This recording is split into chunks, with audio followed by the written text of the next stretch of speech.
Hello. When we left our story yesterday, the children had been sucked into the world of Esme's art book, but the house had magically called them back.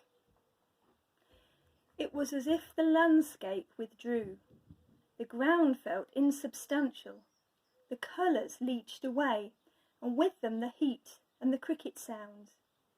It seemed to Abby that, above all things, she must hang on to Louis.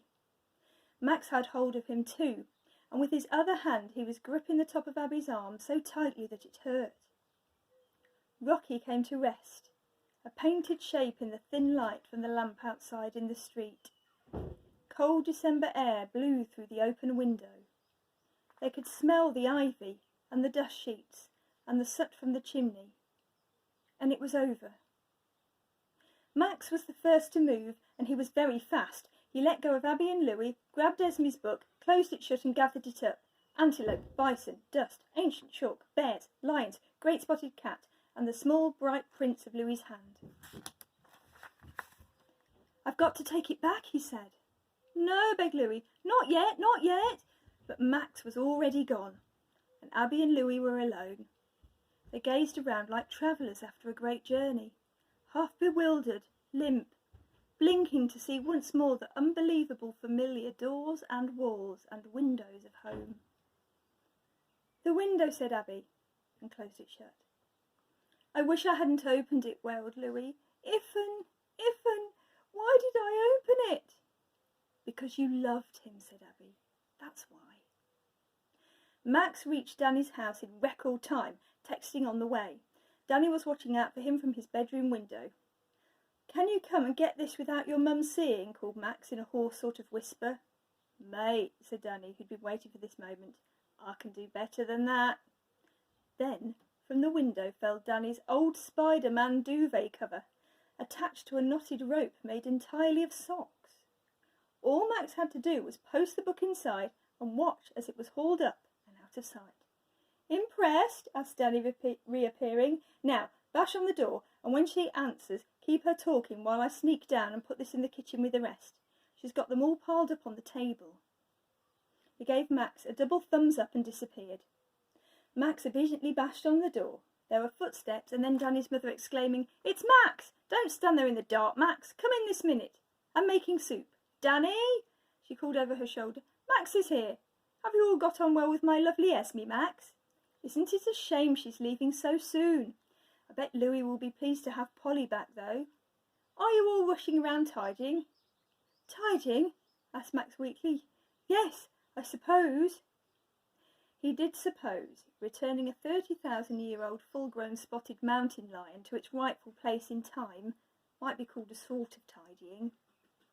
"I don't know why Danny's taking so long. Now, Max, could you manage a Christmas tree? One of Danny's brothers is selling Christmas trees this month, and we've all got these not quite straight ones stacked up by the wheelie bins. There's absolutely nothing wrong with them. It does seem a waste. Could you carry it, do you think? Oh, here's Danny at last." "Stop trying to give everyone who knocks on the door bent Christmas trees, Mum," said Danny. "It's embarrassing." "All right, Max?" "All right," said Max. "I just came to say thanks for the sock thing."